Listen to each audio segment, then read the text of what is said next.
The message arrived at 2:17 in the afternoon. Just another ordinary email notification, except this one detonated my entire life. I'm Daniela, and 15 minutes ago, I was mindlessly scrolling through work emails while waiting for my mother-in-law's weekly lunch interrogation about grandchildren to end. Now I'm staring at photos I wish I could unsee. My husband's naked back arched over a woman I recognize from his law firm's Christmas party. Daniela, dear, are you even listening? Maggie's voice cuts through my mental fog. I was saying that at your age, waiting much longer could be risky. My fingers tighten around the phone. The screen shows Ryan and Chloe in his office, on his desk, in a hotel room. Timestamps, dates, locations, all meticulously documented by someone who clearly wanted me to know. I need to use the bathroom, I managed to say, my voice steadier than I expect. The restaurant's bathroom is mercifully empty. I lean against the marble counter, studying my reflection. Same face, same carefully applied makeup, same pearl necklace Ryan gave me for our 5th anniversary. Everything looks identical to an hour ago, yet nothing is the same. My phone buzzes again. Another email from the anonymous sender. Thought you should know. They're planning a weekend in Vegas next month. He's using your joint account to book it. The bathroom door creaks open. Maggie. Of course. Darling, you've been in here for 10 minutes. Are you feeling unwell? I straighten up, tucking my phone away. Just a migraine coming on. Oh, that's terrible timing. Ryan's joining us for dessert. He said he could slip away from work early. Work. The image of his office desk flashes through my mind, and bile rises in my throat. Actually, I should head home, I say, gathering my composure. Rain check on dessert? Maggie's disappointment is palpable. But Ryan, specifically? Tell him I'm sorry. The words taste bitter. Women's troubles. It's the one excuse that always makes Maggie retreat, her traditional sensibilities unable to handle such discussions. She pats my arm sympathetically and lets me escape. In my car, I pull up our bank statement. There it is, a recent payment to a travel agency. The Vegas trip isn't just a threat, it's already in motion. 7 years of marriage, and I never once thought to question his business trips or late nights at the office. My phone rings. Ryan's face appears on the screen, probably wondering why I'm not waiting with his mother for dessert. I let it go to voicemail. Instead, I drive to our house. The perfect suburban home we spent months choosing together. The same house where he promised we'd raise our family. The same house where he's been lying to my face every single day. I park in the driveway but don't get out. Another email notification pings. This time it's a video clip. My thumb hovers over the play button, but I can't bring myself to press it. Some things you can't unsee. The front door of our house looks different now.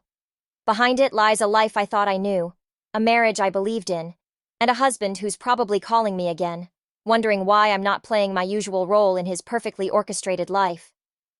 I check my rearview mirror and notice my lipstick is still perfectly in place. Funny how some things stay intact while others shatter beyond repair. My phone buzzes again. Another call from Ryan. This time I answer. Let's see how well he lies when I ask about his plans for the weekend. After all, what's one more performance in this theater of deception we call marriage? The game is about to change, and he doesn't even know it yet. 3 days of pretending everything's normal feels like 3 years. I've memorized every detail of Ryan's routine, watching him perform his role of devoted husband with Oscar-worthy precision. The way he kisses my cheek before leaving for work. How he asks about my day while scrolling through his phone. The casual mention of another late meeting. Tonight's performance includes a family dinner at his parents' house. I sit at Maggie's pristine dining table, pushing food around my plate while she chatters about the neighbor's new grandchild. Sarah's daughter had the most beautiful baby shower, Maggie says, refilling wine glasses. Such lovely traditions these days. When are you two finally going to give me some good news? Ryan's fork pauses halfway to his mouth. Mother, we've discussed this.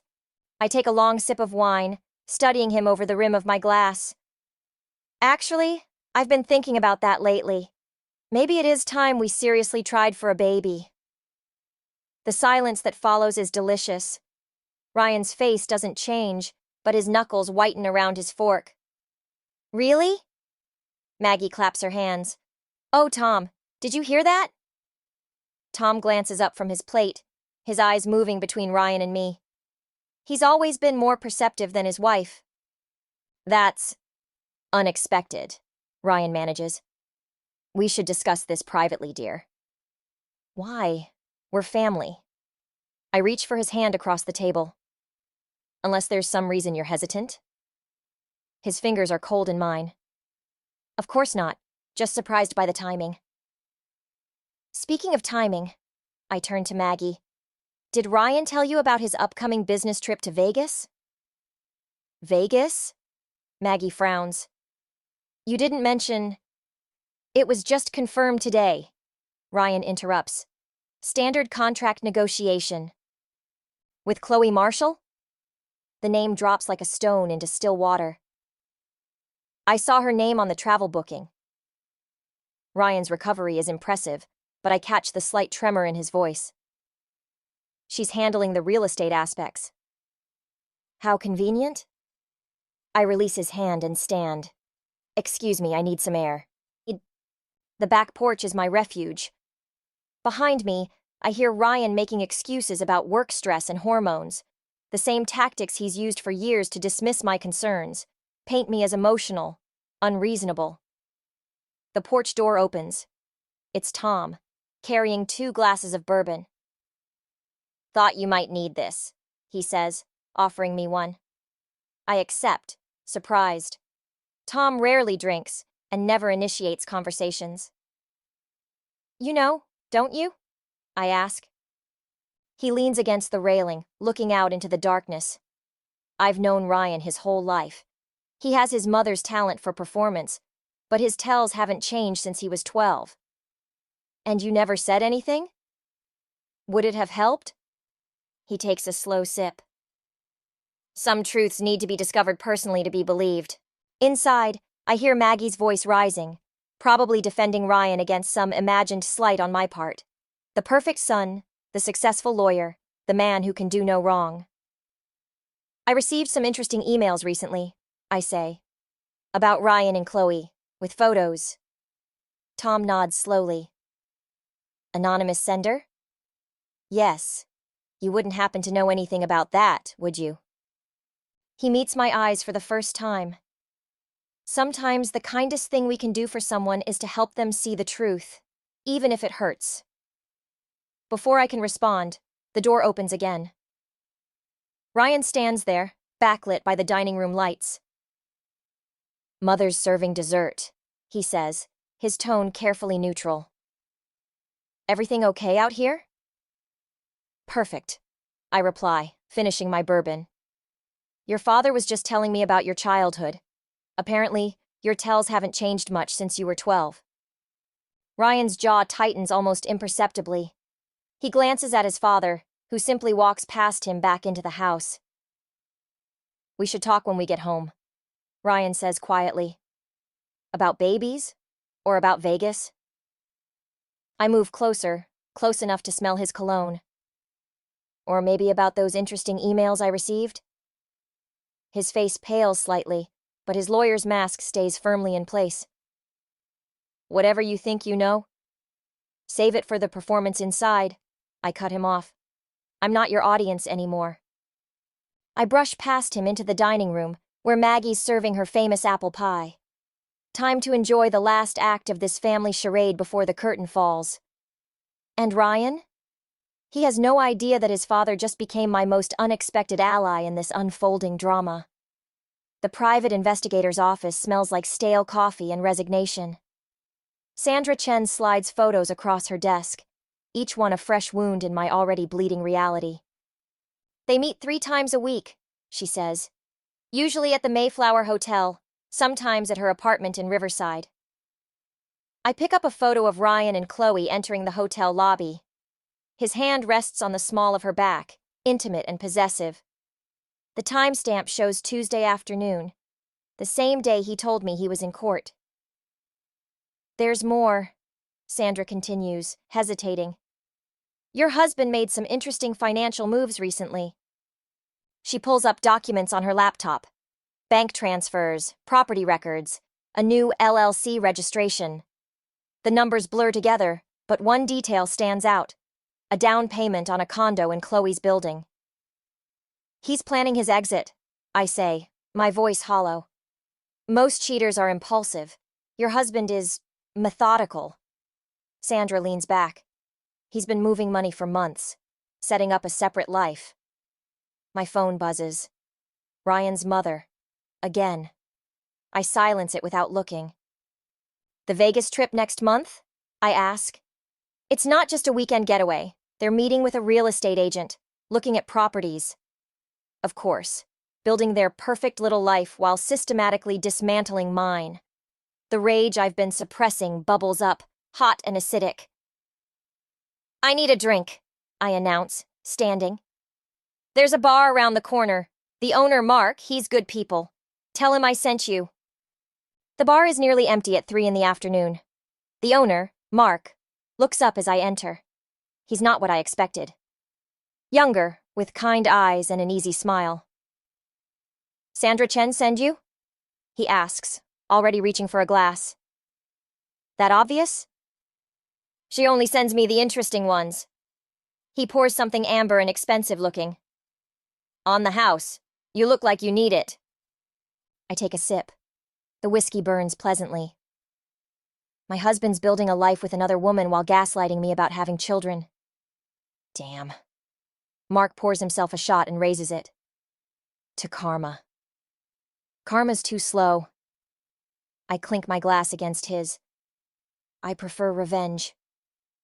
He studies me for a moment. You know, I hear things in this bar, including some interesting gossip about a certain lawyer and his real estate agent girlfriend. My glass freezes halfway to my lips. What kind of gossip? The kind that suggests their perfect little plan might have some cracks. He glances at the door as new customers enter. I get off at 8 if you want to hear more. My phone buzzes again. This time it's Ryan. Where are you? Mother's been trying to reach you about dinner plans. I type back, working on our future. You'd know all about that, wouldn't you? His response is immediate. What's that supposed to mean? Another round? Mark asks, noticing my empty glass. Actually, I need to go handle something. I stand, steadier than I expected. But I'll be back at 8. Be careful, he calls after me. People who have everything to lose tend to fight dirty. I drive to Ryan's office, fury and whiskey warming my blood. The security guard knows me, waves me through with a smile. Ryan's secretary tries to stop me. He's in a meeting, but I push past her. The conference room door swings open. Ryan and Chloe jump apart like guilty teenagers, but not fast enough. The other partners around the table freeze in awkward silence. Darling, Ryan recovers first. What a surprise. Oh, don't stop on my account. I smile at the room. I just wanted to see where all our money was going. Nice condo, by the way. The one in Riverside? The color drains from Ryan's face. Chloe drops her pen. We should discuss this privately, Ryan says through clenched teeth. Why? Isn't everyone here in on the secret? I turn to leave, then pause. Oh, and Ryan? Don't bother coming home tonight. I'm changing the locks. As the elevator doors close, I hear the chaos erupting behind me. My phone starts ringing. Ryan, probably damage control, but I silence it. Mark's words echo in my head. People who have everything to lose tend to fight dirty. Good thing I've already lost everything. Now it's my turn to fight back. Mark's bar has become my sanctuary over the past week. Tonight, he slides a manila envelope across the counter before I can even order. Guy came in looking for you, he says. Said he worked with Ryan back in law school.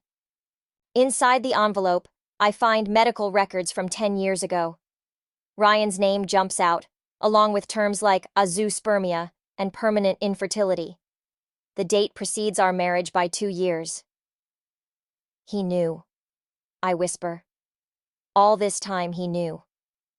Mark wipes down the counter, giving me space to process. 7 years of fertility treatments, specialists, and Maggie's constant disappointment. 7 years of Ryan suggesting maybe the problem was with me. My phone lights up with Maggie's latest text. Found a wonderful fertility specialist. Dinner tomorrow to discuss? You okay? Mark asks, his voice gentle. He let his mother torture me for years. I drain my glass. While he was perfectly aware we'd never have children. Maybe that's why he started sleeping with Chloe? I laugh bitterly.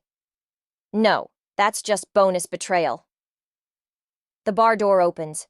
Tom walks in, looking out of place in his expensive suit. I thought I'd find you here, he says, settling onto the stool beside me. Ryan's telling everyone you're having a breakdown. Did he mention he's infertile? That he knew before we got married? Tom's expression doesn't change, but his fingers tighten around his briefcase. No, he failed to mention that detail. How long have you known about Chloe? 6 months. He orders scotch, neat. I confronted him. He swore it was over. And the condo in Riverside? That's new information. Tom takes a long sip. Maggie's planning an intervention. She thinks you're imagining things, having some sort of crisis. Of course she does. Ryan's perfect son would never betray his wife, never lie about something as fundamental as his ability to have children. My phone buzzes again. This time it's Sandra. Need to meet. Found something big. I have to go, I tell Tom, gathering my things. Daniela. He catches my arm. Whatever you're planning, be careful. Ryan's partners are already discussing damage control. Let them try. I pause at the door. You might want to warn Maggie that her perfect son isn't who she thinks he is. Sandra's waiting in her car 2 blocks away. She hands me a tablet without preamble. Remember that LLC I mentioned? It's not just for the condo. She swipes through documents. Ryan's been funneling firm money through it. Lots of money. He's embezzling?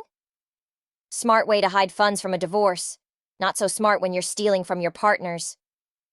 The pieces click together. The late nights, the secret accounts, the sudden interest in real estate. How much? Enough to end his career. Sandra takes back the tablet. Question is, what are you going to do with this information? My phone lights up with another call from Ryan. This time I answer. Where are you? His voice is tight with controlled anger. Mother's worried sick. I'm learning all sorts of interesting things about you, I reply. Like your medical history and your creative accounting. Silence.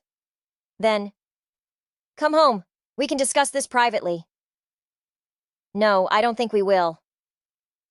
I watch Sandra pull away into traffic.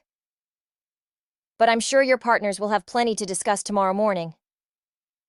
You're bluffing. Am I? Check your email in 5 minutes. I hang up, then forward Sandra's documents to every partner at his firm. Back at Mark's bar, I find Tom still nursing his scotch. It's done, I tell him. He nods slowly. Maggie will never forgive you. I'm not the one who needs forgiveness. I sit down, suddenly exhausted. But I am the one who's going to make sure everyone knows the truth. Mark sets a fresh drink in front of me. To karma? No, I reply, thinking of the documents now spreading through Ryan's firm like wildfire. To justice. My phone starts ringing again. Ryan's name flashes on the screen, but this time, I simply turn it off.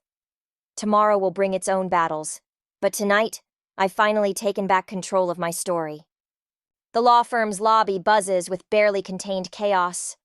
Partners hurry through security, phones pressed to their ears.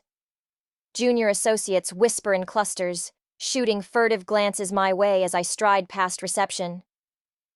"Mrs. Harrison, you can't..." The secretary's protest dies as I push open Ryan's office door.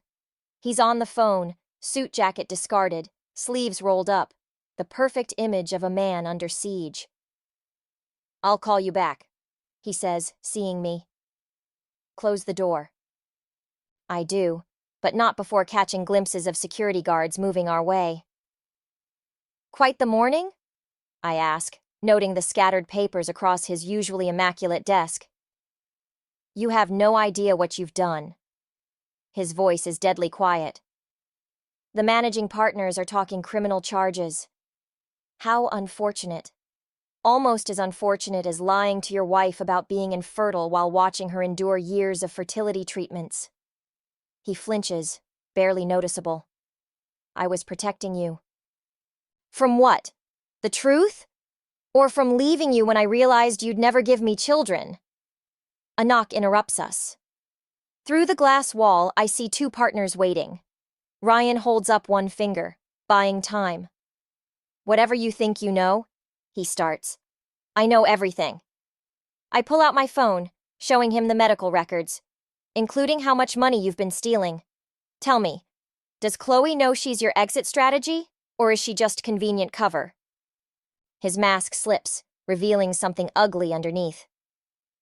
"You want to play hardball? Fine. But remember, you signed a prenup. You'll leave this marriage with nothing." I laugh, the sound sharp enough to cut. Check Clause 7. Infidelity nullifies everything. And I have proof, Ryan. So much proof. The door opens. "Ryan, the SEC is on line 1, his secretary announces. "1 minute, he snaps, then turns back to me. "What do you want?" "Everything." I move closer, dropping my voice. "The house, half your assets, and a public admission of what you did. All of it." "You're insane." "No, I'm angry, and I'm done being your victim." My phone buzzes, a text from Mark. "Chloe's here. Says she needs to talk. Important." "Security's coming to escort you out," Ryan says, straightening his tie. "Don't make this messier than it needs to be." Too late. I head for the door, then pause. "Oh, and Ryan? Maggie's waiting in the lobby. I told her everything about your medical history. She's quite eager to discuss grandchildren." The color drains from his face as I walk out, passing the security guards with a smile. In the lobby, Maggie sits rigid in a chair, her perfect posture a shield against the whispers around her. "Is it true?" she demands, standing. "Ask your son about his medical records from 10 years ago." I keep walking, her sharp intake of breath following me out. Mark's bar is quiet this early. Chloe sits at the counter, looking nothing like the polished woman from the photos. Her hands shake as she clutches her purse. "Tell her," Mark says gently. Chloe pulls out a plastic stick, a pregnancy test. Positive. "It's not Ryan's," she whispers. "It can't be." The irony hits me like a wave. All those years of trying, and here sits the other woman, pregnant by someone else while carrying on with my infertile husband. Does he know? She shakes her head. "I just found out. But when I saw the news about the firm, I can't be connected to this. My real estate license." My phone lights up with messages. Tom, Sandra, Ryan's partners. The storm I've unleashed is gathering strength. "What are you gonna do?" Mark asks, his eyes meeting mine in the mirror behind the bar. I look at Chloe, at her trembling hands and smeared mascara. At the test that proves every lie Ryan ever told me. At the weapon that could destroy him completely. "That depends," I tell her, sliding onto the next stool. "How badly do you want to save yourself?" The choice crystallizes before me, complete destruction or calculated mercy. But as Chloe starts to talk, I realize this stopped being about revenge the moment she walked in with that test. Now it's about justice. And justice, I'm learning, is far more satisfying than revenge. The police lights paint our perfect suburban house in alternating red and blue.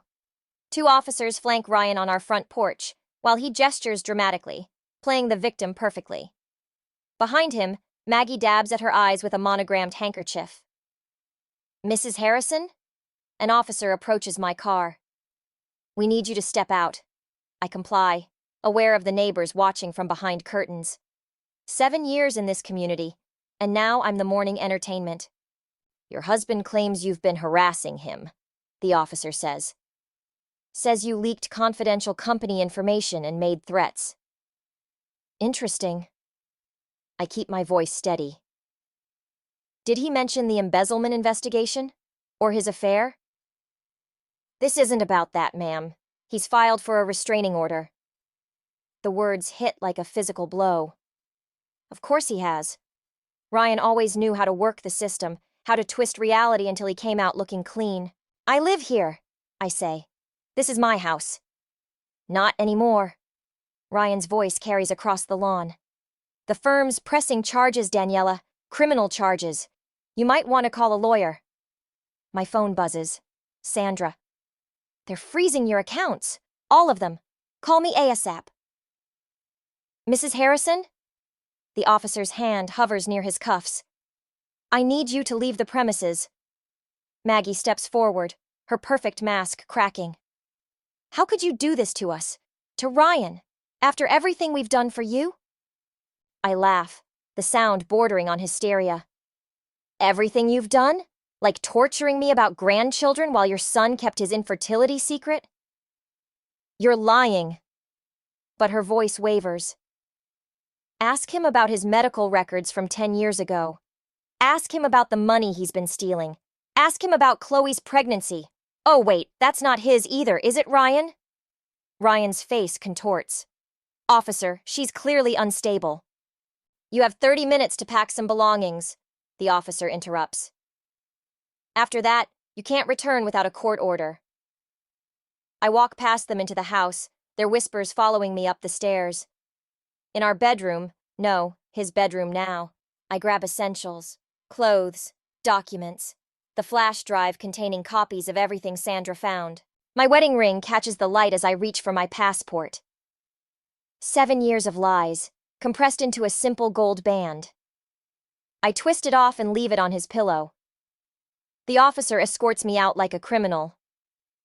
Ryan watches from the porch, his arm around his mother, the perfect son consoling her in this difficult time. Where will you go? Maggie calls out, her voice thick with false concern. I don't answer. My car feels like a cage as I pull away, watching my life disappear in the rearview mirror. Mark's bar is closed this early, but he answers my knock. One look at my face tells him everything. He's trying to have me arrested, I say, dropping my bag. Froze my accounts, filed a restraining order. I can't go home, can't access my money. Breathe. He guides me to a stool. Start from the beginning. There's no beginning anymore, just an end. My hands shake as I pull out my phone. Sandra says they're building a case against me for corporate espionage. Ryan's spinning everything. The affair, the embezzlement, all of it. Making me look crazy. What about Chloe? The pregnancy? She won't help, too scared of losing her license. I laugh bitterly. Turns out revenge just gives him more ammunition. Mark starts to respond, but my phone interrupts. Tom's name flashes on the screen. They're searching your office, he says without preamble. Ryan told the partners you've been stealing company information for months. They're calling clients, warning them about potential breaches. The room spins.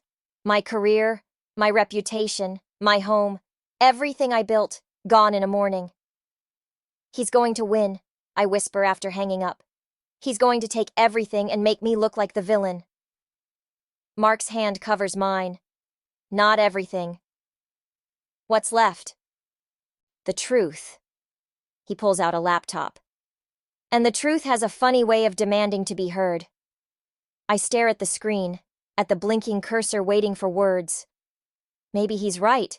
Maybe when you've lost everything, the only thing left to do is tell your story. And make damn sure everyone hears it. The SEC investigators arrive at Ryan's firm exactly at noon. I watch from Mark's car as they enter the building, followed by local police. My phone lights up with a text from Sandra. "It's happening. Stay ready." "You sure about this?" Mark asks, gripping the steering wheel. Before I can answer, Chloe's silver Mercedes pulls into the parking lot. She spots us and walks over, her designer heels clicking against the asphalt. "They're questioning everyone," she says through the window. "Ryan's telling them I was involved in the embezzlement." "Are you ready to tell them the truth?" She touches her stomach, still flat beneath her silk blouse. I have nothing left to lose. The next hour unfolds like a carefully choreographed dance. Chloe enters first, armed with documents proving Ryan manipulated her real estate licenses for his schemes. Then Tom arrives, carrying files from Ryan's early days at the firm, patterns of behavior stretching back years. Finally, my phone buzzes. Sandra. He's cornered. Now, I walk into the firm's conference room where Ryan sits surrounded by investigators, his perfect facade cracking. He looks up as I enter, and for a moment, I see real fear in his eyes. "Mrs. Harrison?" one investigator says. "Your husband claims you orchestrated this entire situation out of revenge." "Did he also tell you about his medical records?" I place the decade-old documents on the table. "About lying to me for 7 years while I underwent fertility treatments?" Ryan stands abruptly. "This is irrelevant to—" "Or about using Chloe's real estate license to launder firm money?" I continue. "Though I suppose that's complicated now that she's pregnant with another man's child." The room goes silent. Ryan's face contorts. "You're lying." "The pregnancy test is positive," Chloe says from the doorway. "Want to explain how that's possible, given your medical condition?" Ryan lunges for the documents, but an investigator blocks his path. Through the glass walls, I see Maggie arriving, Tom at her side. The audience for Ryan's final performance is complete. "Everything I did," Ryan's voice shakes, "I did to protect this family's reputation, to give Mother the grandchildren she wanted." "By stealing from your partners?" Tom's quiet voice cuts through the room.